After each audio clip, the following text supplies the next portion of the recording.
título del mensaje que quiero compartir con ustedes en esta tarde es ¿por qué Jesús bendecía a los niños? Estamos en Marcos capítulo 10, versículo 13 al versículo 16, siguiendo nuestra serie del Evangelio de Marcos. Así que yo los invito, espero que tengan su Biblia ahí para poder leer juntamente conmigo. También otra pregunta que dije al principio y quiero también como una pregunta, o si se quiere como un subtítulo hecho pregunta de este mensaje del día de hoy, es ¿qué pasa con las almas de los bebés, de los niños pequeños, cuando ellos mueren?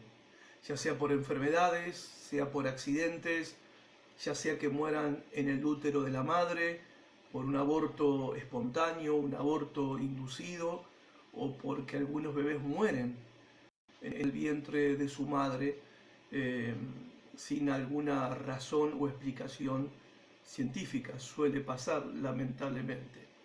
Esta es la pregunta que se hacen los padres y las familias que han pasado por o están pasando por una situación tan dura y tan difícil como esta.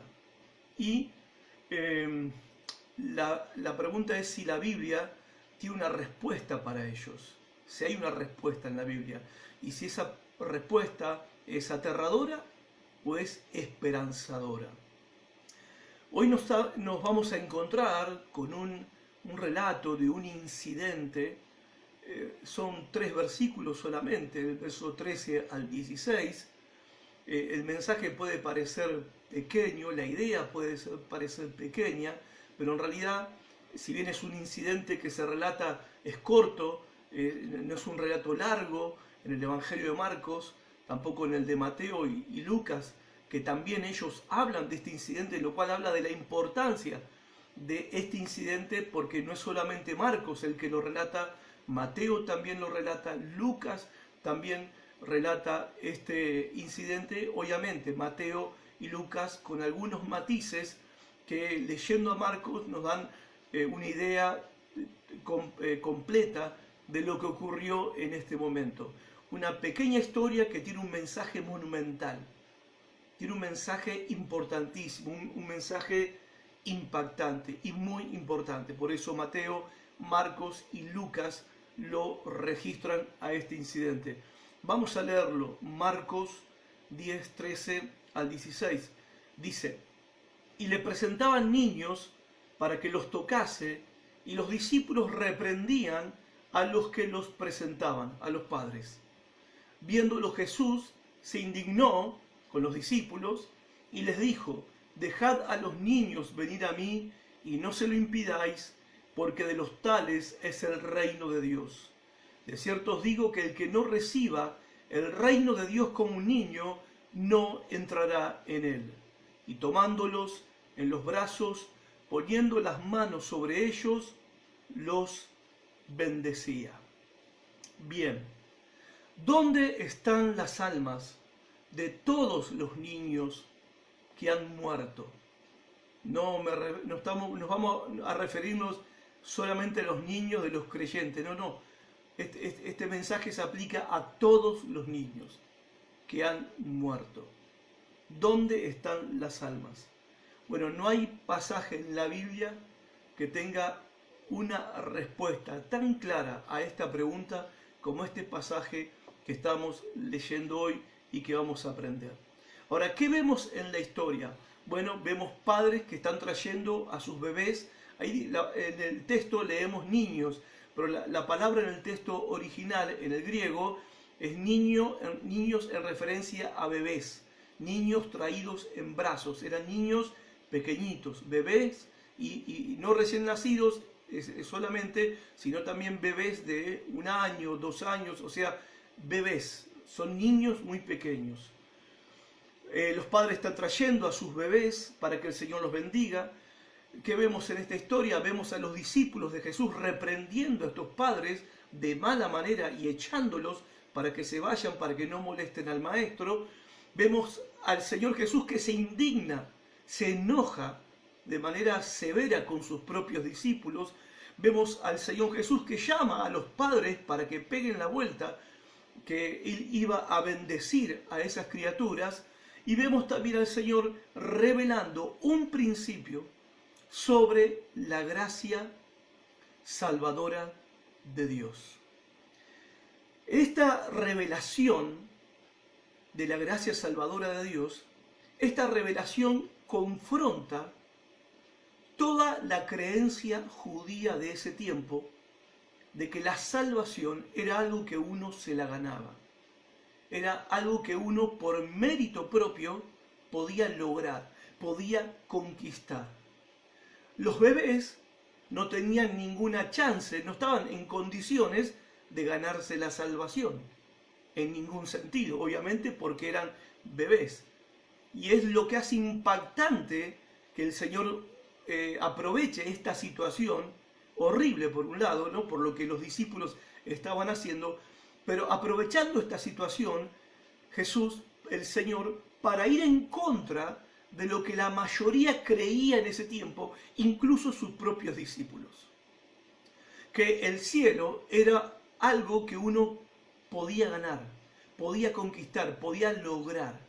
Que la salvación era algo que se tenía que conseguir en el sentido de que uno tenía que hacer buenas obras, tener cierta conducta, tener ciertas costumbres, ciertos hábitos, cierta moralidad para poder ser salvos.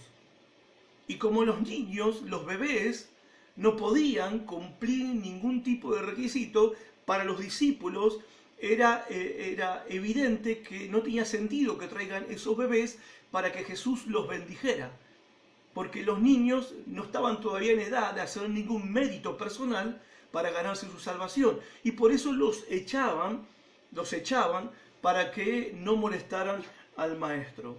Ahora, cuando Jesús reprende a sus discípulos, hace que los padres vuelvan y bendice a sus hijos, les da a los discípulos, a los padres y a los judíos y fariseos que rodeaban al Señor todo el tiempo, un mensaje claro de cómo es que alguien llega a ser parte del reino de Dios, cómo es que alguien llega a alcanzar la salvación de su alma. Y lo que está diciendo el Señor al comparar a esas personas con los bebés es que así como los bebés no pueden ganar su salvación, y de todas maneras ellos son salvos igual, y Jesús los bendice porque son parte de su reino, los hace pertenecer a su reino con su bendición, pero de la misma manera que esos bebés no pueden ganar su salvación, así tampoco nadie puede ganar ni lograr la salvación de su alma. Entonces, este incidente, primero, es una perfecta ilustración de que la salvación, hermanos y amigos, es por pura gracia de Dios que no merecemos.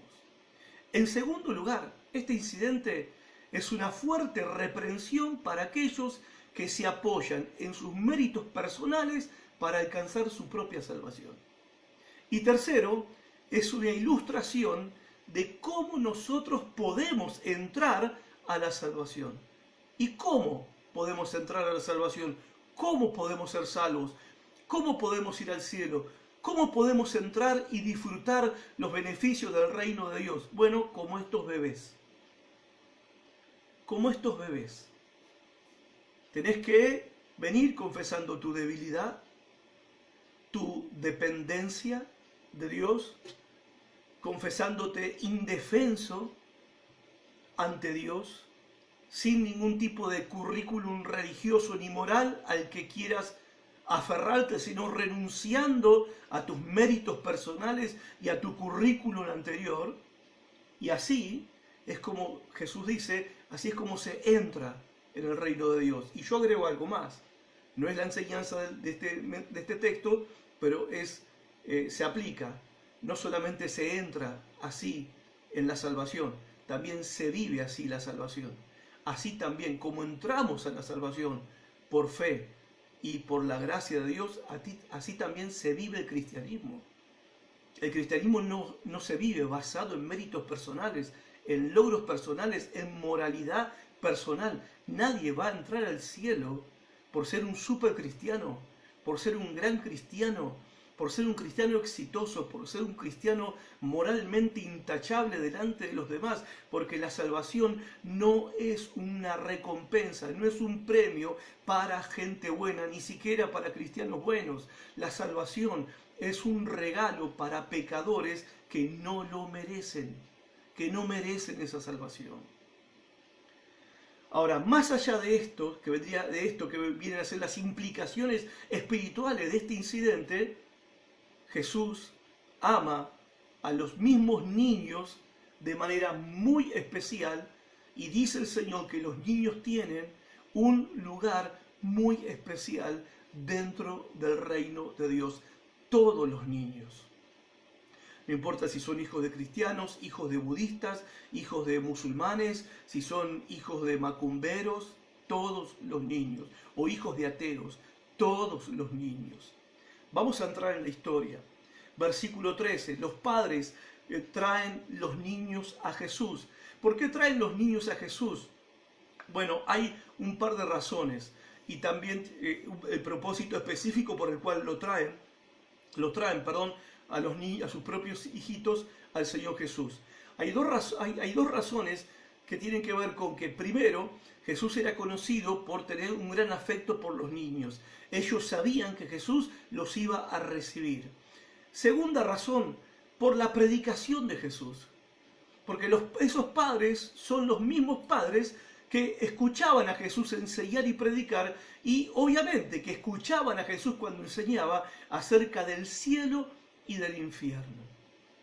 Entonces esos padres, al escuchar el Evangelio y la verdad acerca del cielo y del infierno, como padres estaban preocupados por la salvación de sus hijos. Estaban preocupados por el futuro eterno de sus hijos. Entonces, estos padres querían que sus hijos conocieran a Dios. Estos padres querían que sus hijos fueran salvos, como todo padre sensato pienso que debe querer. Entonces, estos padres lo están trayendo a Jesús, a sus propios pequeñitos lo están trayendo a Jesús, y también esta práctica era algo común en el pueblo de Israel, que ya venía de tiempos muy antiguos, porque esta práctica de presentar a los niños para que Dios los bendijera es una práctica que se remontaba hasta el mismo Génesis. Cuando vemos, por ejemplo, el primer relato de una bendición de un padre a sus hijos es el relato de Noé, cuando Noé bendice a sus hijos después del diluvio. Tenemos también el segundo relato cuando tenemos a otro patriarca de Israel, que lo tenemos a Isaac, que bendice a sus hijos Jacob y Esaú. Y después tenemos a Jacob, ya siendo anciano, antes de morir, bendiciendo a sus 12 hijos.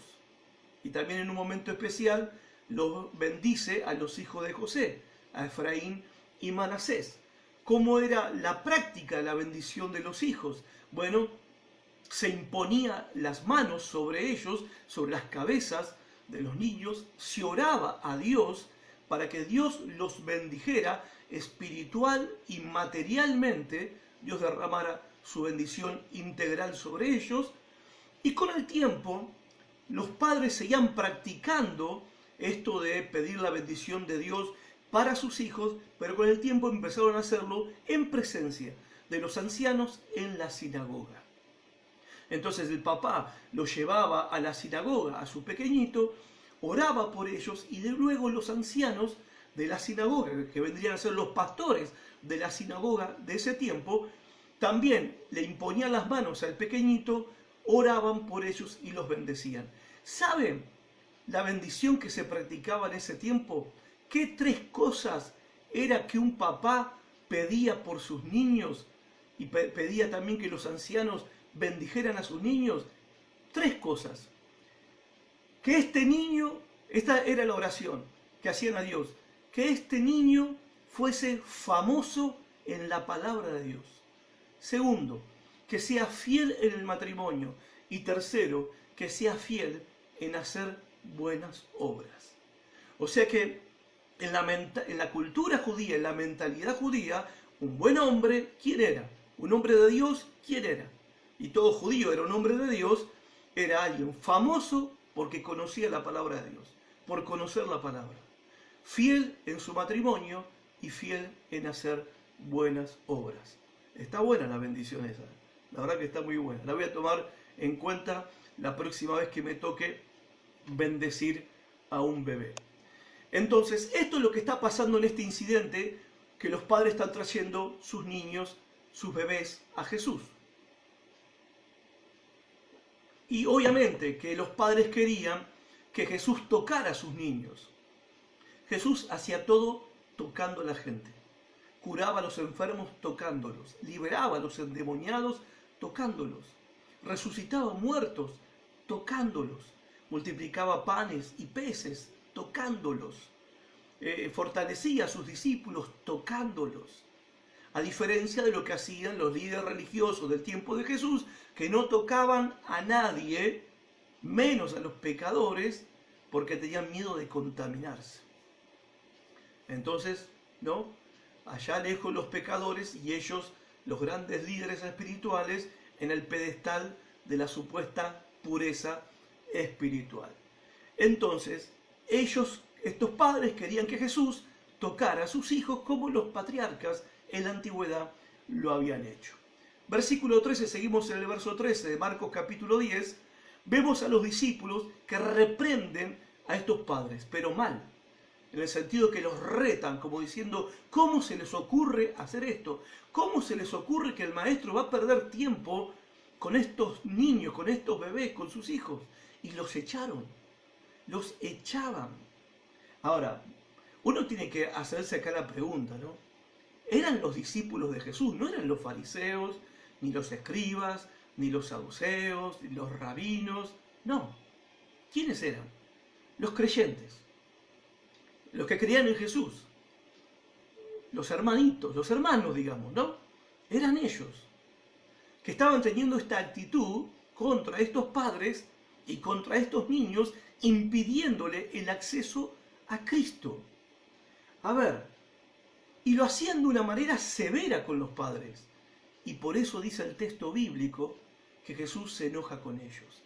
Ahora bien, ¿por qué la actitud de estos discípulos?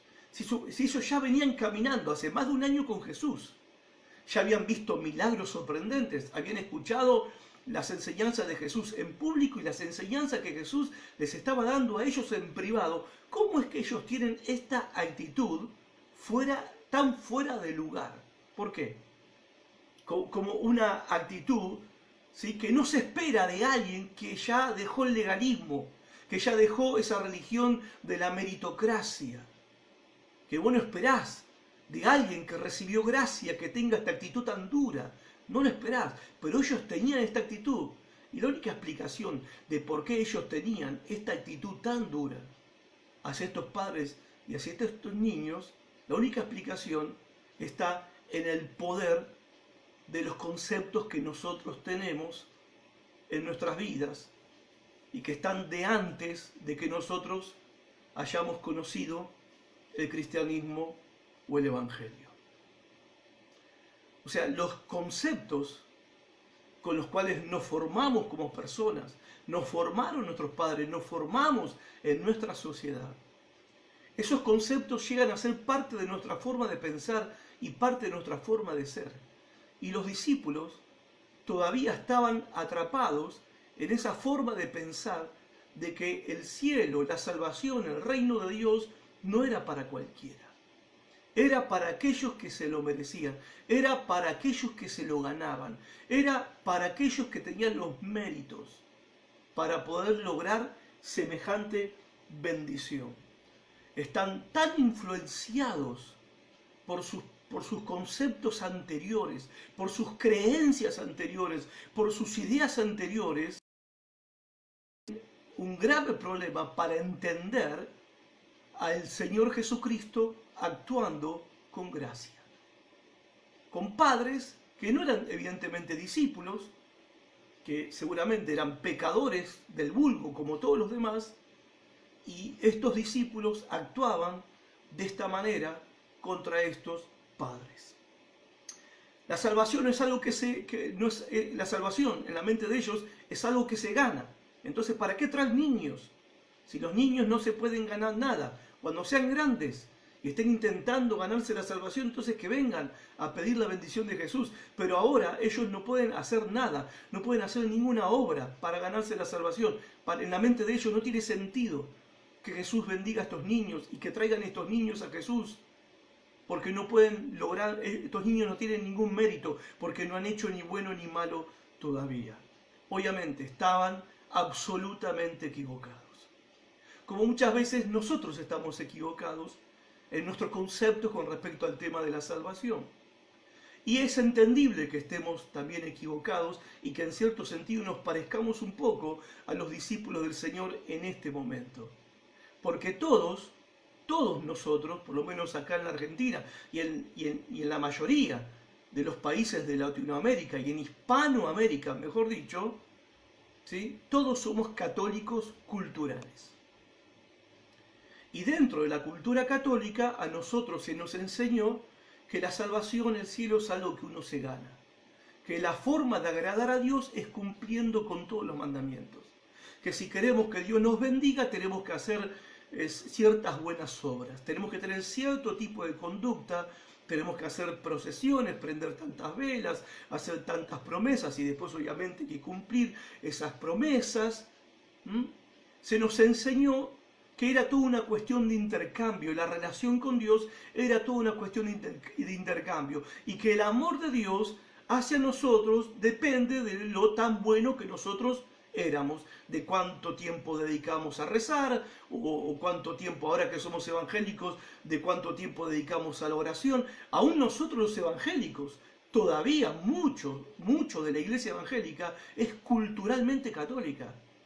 Porque todavía nosotros basamos nuestra relación con Dios en base a cuánto oramos, cuánto leemos de la Biblia, cuánto sabemos la Biblia, lo intachable que yo me comporto. Y yo no estoy diciendo que esas cosas estén mal, no estoy diciendo que esas cosas no sean necesarias. Son necesarias, ¿sí? En realidad forman parte de nuestra vida cristiana, parte normal de nuestra nueva vida cristiana, pero no son las cosas que hacen a la salvación de mi alma. La salvación de nuestras almas no depende de cuánto yo oro, no depende de cuánto yo leo la Biblia, no depende de lo tan intachable que yo pueda vivir o pueda ser. Quizás a alguno le gustaría que sea así, pero en la realidad el Evangelio no es en términos, el mensaje del Evangelio no es en términos de lo que el hombre puede hacer para alcanzar su salvación, sino que el mensaje del Evangelio está basado en lo que Dios ha hecho para salvar al pecador que no lo merece. Y nuestra relación con Dios no se puede basar en lo que uno hace. La relación con Dios es una relación como al principio, cuando nacimos de nuevo. Es una relación que se vive por fe, confiando y apoyándonos en la gracia de Dios, que no merecemos, y en su misericordia, que no merecemos, pero que se renueva cada mañana para con nosotros. Y esto cuesta aceptarlo. ¿Y por qué nos cuesta aceptarlo? Por el católico que todavía tenemos adentro.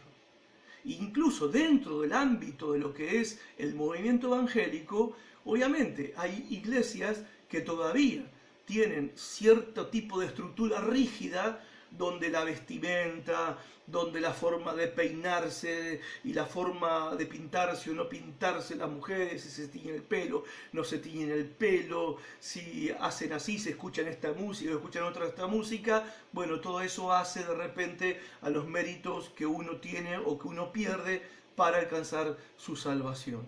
Bueno, obviamente esto responde a la herencia que tenemos del catolicismo romano. Se llama legalismo, esto más viejo, es tan viejo como el Evangelio, el tiempo, mejor dicho, en que Jesús le tocó predicar su Evangelio en el tiempo de, bueno, en su tiempo, ¿verdad? En su tiempo.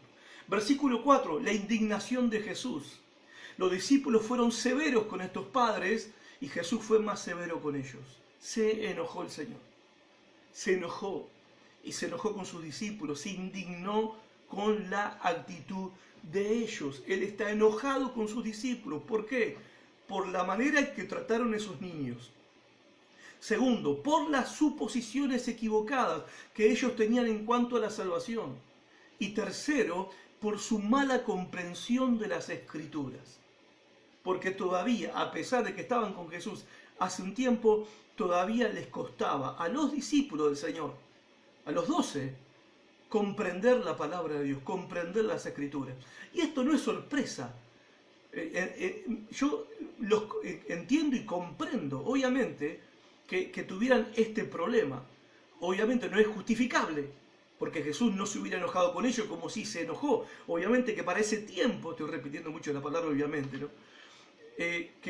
Obviamente que para ese tiempo Jesús esperaba que los discípulos ya tuvieran más comprensión del Evangelio. Pero evidentemente todavía no lo agarraban al Evangelio, no lo comprendían, no lo abrazaban completamente al Evangelio. Y tenían esta postura para con los padres y para con estos niños, porque por su falta de comprensión de la Escritura, de la palabra de Dios con respecto al Evangelio, a la salvación y a la gracia de Dios. Y esto, el ejemplo es Pedro, que esto le pasó y le siguió pasando. Incluso después del día de Pentecostés, le siguió pasando. Cuando en Hechos capítulo 10, el Señor lo quiere enviar a predicar el Evangelio a gente que no era judía, le tuvo que dar 3 visiones para convencerlo de que lo que Dios había limpiado, él no era quien para llamarlo inmundo. Para que él aceptara la invitación de un soldado romano que no era judío, considerado inmundo para los judíos, y para Pedro como judío, todavía culturalmente un judío, culturalmente todavía un legalista, ¿sí? Aunque era creyente, aunque era salvo, era apóstol, pero culturalmente todavía era un legalista. Entonces tiene que tener estas visiones sobrenaturales para entender que tiene que ir a la casa de este hombre a predicar el Evangelio del Señor Jesucristo. Saben que Lucas, el Evangelio de Lucas, que relata también, este evangelista relata también este incidente, dice que Jesús llamó a los padres. En Marcos no lo leemos, pero Lucas sí lo rescata, que Jesús llamó a los padres para que pegaran la vuelta, que él iba a bendecir a sus bebitos, a sus pequeñitos. Y los iba a bendecir, escuchen esto, más allá de la fe de esos padres, más allá de la fe de esos bebés, que todavía no tenían fe. Y esto debería hacernos pensar un poco. Jesús los va a bendecir y Jesús nunca bendice ni bendijo a nadie que esté maldito. Entonces, si va a bendecir a estos bebés, lo va a hacer más allá de la fe de estos padres que no sabemos si eran creyentes o no creyentes. Jesús no les preguntó. Y en segundo lugar, más allá de la fe de estos bebés, que estaban todavía en incapacidad de tener fe o no tenerla. Y su respuesta de enojo es, ¿por qué?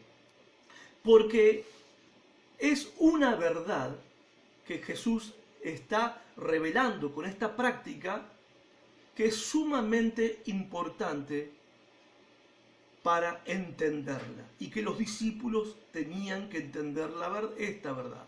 ¿Cuál es esa verdad? Versículo 14. Y acá encontramos la clave del texto, el punto principal del texto, cuando dice el Señor, porque el reino de los cielos, el reino de Dios, pertenece a personas como ellos. Dejen a los niños venir a mí, porque el reino de Dios pertenece a personas como ellos. ¿Qué reino? ¿De qué reino está hablando? ¿Qué significa el reino de Dios acá en las palabras de Jesús? Bueno, el reino de Dios significa la esfera de la salvación, o la esfera donde Dios gobierna y cuida a los que le pertenecen. Todos los que le pertenecemos al Señor estamos dentro del reino de Dios. ¿Qué significa estar dentro del reino? Que dentro del reino justamente es allí Dios gobierna en nuestras vidas, Dios gobierna todas nuestras vidas y todos nosotros estamos al cuidado de nuestro Rey en su reino. Estamos bajo el cuidado especial de Dios, aunque nosotros físicamente vivimos en el mundo, pero espiritualmente pertenecemos a otro reino, a otra esfera donde Dios reina, donde Dios gobierna y donde Dios nos cuida a nosotros, a todos los creyentes, de manera especial. De ese reino está hablando el Señor Jesús. Y está diciendo que este reino de salvación, donde Dios gobierna y cuida de los suyos, le pertenece a todos aquellos que son como estos bebés. Y obviamente también está enfatizando, también está hablando que todos los bebés pertenecen a ese reino.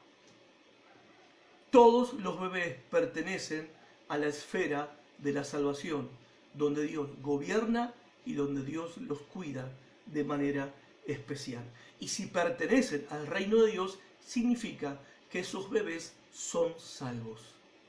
Están dentro de su reino. Y el reino de Dios le pertenece a esos bebés.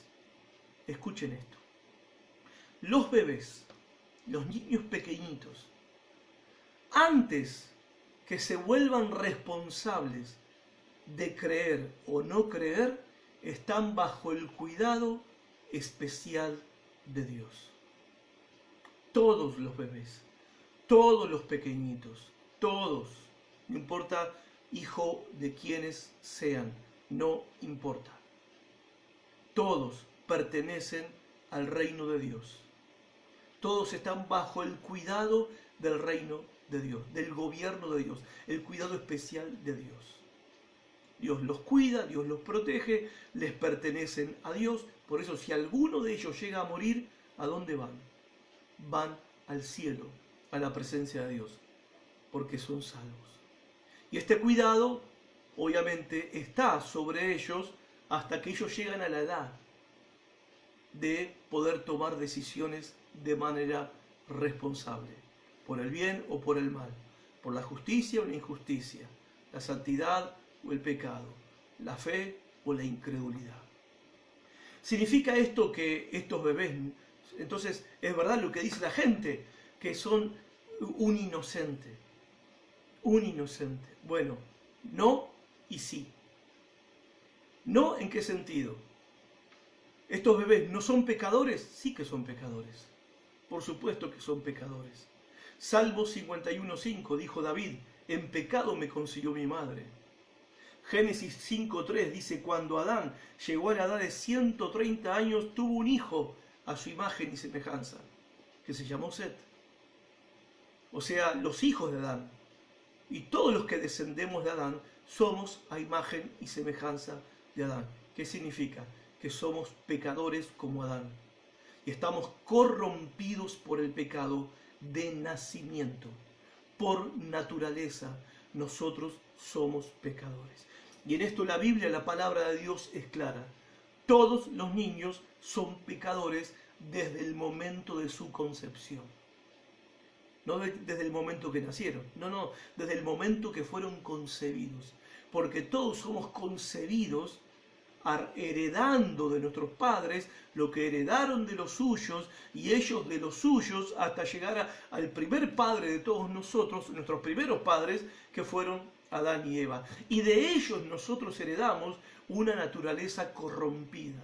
Una naturaleza que no ama a Dios, no ama la pureza, no ama la santidad, no ama lo recto, no ama lo correcto, no ama la palabra de Dios, no ama la belleza de Dios. No amamos la fe por naturaleza, no amamos la oración por naturaleza, no amamos la palabra de Dios por naturaleza, porque todos nacemos con una inclinación natural al mal, una inclinación natural al pecado. Y los niños, mientras son pequeñitos, aunque son pecadores, a ellos les va a llevar un tiempo demostrarlo, y obviamente que lo van a demostrar, como todos nosotros lo hemos demostrado, porque todos nosotros en un tiempo fuimos bebitos inocentes. ¿Inocente en el sentido de qué? Perdón, de que hubo un tiempo en que no habíamos hecho todavía ni bueno ni malo, que no habíamos obedecido ni desobedecido. En ese sentido, claro que éramos bebés inocentes, hasta que después demostrábamos que no éramos nada inocentes, que había maldad en nuestros corazones, ¿sí? Como toda la raza humana, como todos los seres humanos. Ahora, aunque los bebitos son inocentes en el sentido No que no tienen pecado, todos nacemos con pecado, pero son inocentes en el sentido de que todavía ellos no cometieron ningún pecado específico. Aún así hay bebés que mueren. Hay bebés que mueren, como dije al principio. ¿Y la muerte qué es? La muerte es una maldición que viene del pecado. No del pecado que uno cometió. No. La paga del pecado es la muerte. Dios le dijo a Adán y Eva que si comían del árbol del conocimiento del bien y del mal, ese día que comieran van a morir. Y la consecuencia del pecado es la muerte física. Primero fue la muerte espiritual, luego la muerte física. Si los bebés fueran inocentes del todo, no morirían. Pero el hecho de que los bebés mueran, eso significa que ellos también arrastran la maldición del pecado que todos arrastramos en nuestro cuerpo todavía. Incluso nosotros, la mayoría de nosotros que somos creyentes, nuestros cuerpos van a morir un día. Y eso por la maldición del pecado que está en nuestra carne. Que de eso vamos a ser libres un día, en la resurrección de entre los muertos. Entonces, todos nacemos en esa condición. Y no nacemos inocentes. Nosotros no somos pecadores porque pecamos. Nosotros somos pecadores porque nacimos en pecado. Y somos culpables, no porque hemos hecho cosas malas, sino que nacimos en esa condición, culpables y corrompidos por el pecado. Entonces, ¿qué significa todo esto? Que si vos y yo estamos en el reino de Dios, si vos y yo somos salvos, es por gracia. Si nosotros somos esto que dice la Biblia, y la Biblia tiene razón, es verdad lo que dice la Biblia, y si nosotros hemos sido salvados, hemos sido perdonados a pesar de todo eso que éramos, y nosotros los que crecimos a pesar de todo lo que después hicimos, solamente hay una respuesta para eso. Es que hemos sido salvados por gracia de Dios. Y la otra verdad es esta, que todo aquel que quiera ser salvo, tendrá que ser salvo por la gracia de Dios. Es por la gracia de Dios. Y este es el mensaje de este incidente. Los bebés van al cielo no porque sean inocentes. Los bebés van al cielo porque reciben la gracia de Dios. De la misma manera que nosotros, si quisiéramos también ser salvos, si quisiéramos entrar al reino de Dios e ir un día al cielo, tenemos que entrar al cielo, recibir la salvación de la misma manera que lo reciben estos bebés, por gracia de Dios. Ahora, ¿qué pasa con los demás niños? ¿No? Con aquellos niños que no son bebés, ¿no? Que son un poco más grandecitos. Le voy a leer algunos versículos para que saquemos una conclusión. Deuteronomio 1:39 dice: en cuanto a sus hijos pequeños, que todavía no saben distinguir entre el bien y el mal, y de quienes ustedes pensaron que servirían de botín, ellos sí entrarán en la tierra y la poseerán, porque yo se la he dado. Lo que dice acá el Señor a través de Moisés es que mientras los niños están en esa etapa de la vida que no saben distinguir entre el bien y el mal, pertenecen a Dios y son salvos. Jeremías 19:4 dice: porque ellos me han abandonado, han profanado este lugar, han quemando en él incienso a otros dioses que no conocían, ni ellos ni sus antepasados, ni los reyes de Judá. Y atención a esta parte, además han llenado de sangre inocente este lugar.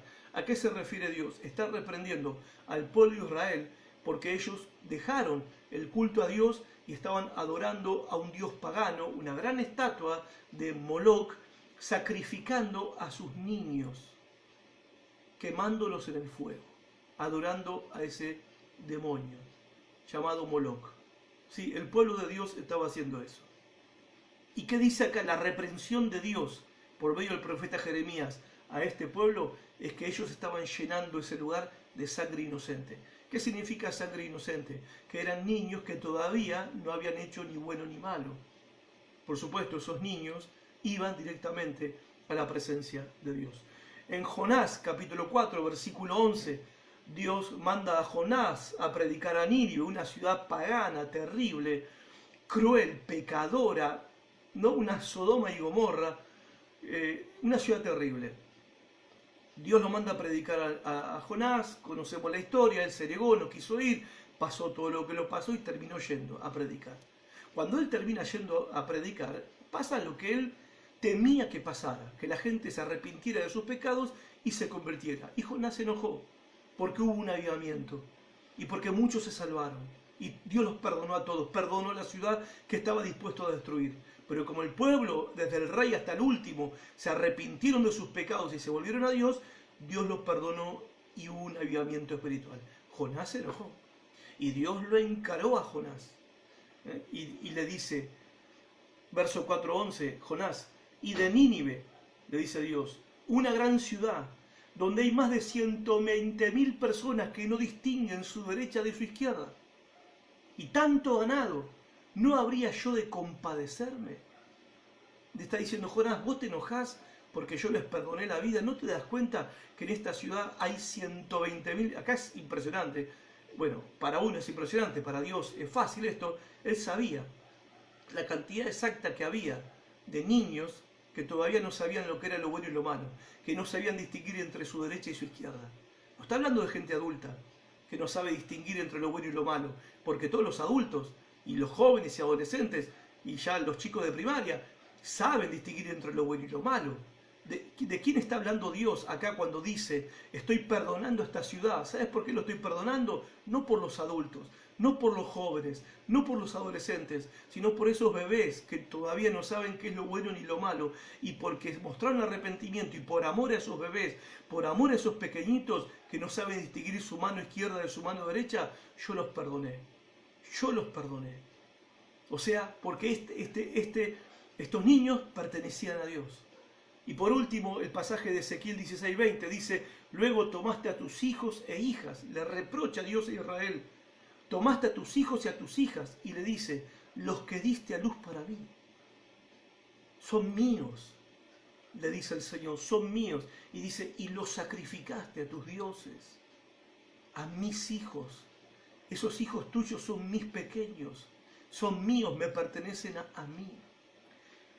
Esto es lo que nos enseña, hermanos, que los niños tienen un lugar muy especial en el corazón de Dios. Y saben, yo suelo usar esta palabra que Dios le dio a Jonás, en el capítulo 4, verso 11, cuando oro por esta ciudad, cuando oro por Concordia. Y le digo a Dios que tenga misericordia por amor a tantos pequeñitos que hay que no saben distinguir todavía entre lo bueno y lo malo. Y que detenga su juicio y su ira por amor a estos pequeños y nos envíe un avivamiento. Porque acá dice que Dios lo hizo por eso. Por eso es que le pido eso. Porque sé que Dios hace las cosas también por este motivo, por amor a los pequeñitos. Porque sé que Dios tiene en su corazón un lugar muy especial a estos pequeños a los que Él llama sus hijos. O sea, tus bebés, tu bebé, tus nietitos, tus hijitos, tus pequeñitos, que todavía no saben ni lo bueno ni lo malo, le pertenecen a Dios, son de Dios, son de Él, son sus hijitos. Nos preocupamos por los bebés que mueren, y obviamente hay todo un movimiento, y está bien que lo haga, en contra del aborto y todo eso, porque hay una preocupación por el asesinato de bebés en el vientre de sus propias madres, lo cual es una aberración. Nadie tiene derecho de cometer semejante crimen, nadie tiene derecho. Pero ¿dónde van esos niños que mueren despedazados en el vientre de una madre a través de un aborto? Y todos los niños que mueren, los niños pequeñitos, ¿no? Los bebitos, los pequeñitos, que no saben distinguir todavía entre el bien y el mal, ¿a dónde van? Van a la misma presencia de Dios. Y esta es la realidad gloriosa. Hermanos, amigos, esta gracia que Dios, de manera soberana, porque Él quiere, porque así a Él le ha placido, porque así a Él ha querido, por el puro afecto de su voluntad, esta gracia que Él muestra hacia los infantes, hacia estos pequeñitos es un modelo para la salvación de cualquier persona. De cualquier persona. Verso 15. Jesús les está diciendo: de cierto os digo que el que no reciba el reino de Dios como un niño, no entrará en él. Tenés que venir al Señor, tenés que venir a Dios. Querés entrar al reino de Dios, querés ser salvo, querés ir al cielo, tenés que venir a Dios. ¿Y cómo tenés que venir a Dios? Como un niño pequeñito, como un bebito. Así, simple, abierto. Tenés que venir confiado, sin pretensiones de nada, dependiente, débil, sin tus méritos morales o religiosos, humilde, como aquel publicano que oraba en el templo junto con el fariseo que estaba mucho más adelante, y el publicano pecador se golpeaba el pecho y ni se animaba a levantar la mirada y decía: sé propicio a mí, que yo soy un pecador. Y dijo el Señor Jesús que ese publicano que se golpeaba el pecho humillándose y pidiendo perdón por su pecado, consciente de que no merecía ni siquiera perdón, se fue a su casa bendecido, salvado y perdonado de todos sus pecados. Si de esa manera te acercas al Señor, vas a encontrar de parte del Señor los brazos abiertos para tomarte como a uno de sus hijos, como a una de sus hijas, como a uno de sus pequeñitos y de sus pequeñitas. Si estás dispuesto a dejar de andar felicitándote a vos mismo por tu vida. Y también esto no es la manera, insisto con este punto, aunque no es el mensaje central de este sermón, de este texto, que así es como entramos al reino de Dios, pero también es así como vivimos. Así como no tuve nada que felicitarme a mí mismo el primer día que vine a Cristo para que Él me perdonara y me salvara, hoy tampoco, a pesar de que hace 32 años que camino con el Señor o que Él camina conmigo, y de que soy un predicador, a pesar de todo eso, no tengo nada que felicitarme a mí mismo. Porque el día que empiece a felicitarme a mí mismo por algo, ese día dejaré de estar caminando con Él y me estaré alejando de lo que más necesito para vivir mi vida, que es la gracia de Dios, su gracia. Tenés que venir de esta manera, como un niño al Señor. La salvación es por gracia de Dios. La salvación no es un logro, no es algo a conquistar, no es algo que alcanzar, que lograr, que merecer, que ganar. No lo lográs, así como un bebé no lo puede lograr por sí mismo, así tampoco vos puedes lograr tu propia salvación. Y una vez siendo salvado, una vez siendo salvo, así como ayer no lograste tu salvación como un bebé tampoco la podría lograr, así tampoco ahora podés hacer nada para agregar a tu salvación. Porque es por gracia de Dios. Como me gusta decir siempre, la salvación no es un premio para gente buena, es un regalo para pecadores que no lo merecen. Obviamente que este mensaje del Señor Jesucristo fue un golpe mortal al legalismo y a esa religión de la meritocracia. La única forma de que esos niños podrían llegar al cielo y pueden llegar al cielo el día de hoy es gracia. No hay otra manera, es obvio por lo que el Señor está haciendo y está enseñando. No hay otra manera, es por gracia, ¿sí o no? Sí, es por gracia, por pura gracia. Bueno, por pura gracia es la forma en que cualquiera tiene que entrar al cielo, tiene que entrar al reino de Dios, tiene que ser salvo. No hay otra manera, no hay. Versículo 16, le puse ahí un subtítulo, el final feliz, dice el verso 16. Y tomándolos en los brazos, poniendo las manos sobre ellos, como los patriarcas antiguos lo hacían, Él los bendecía.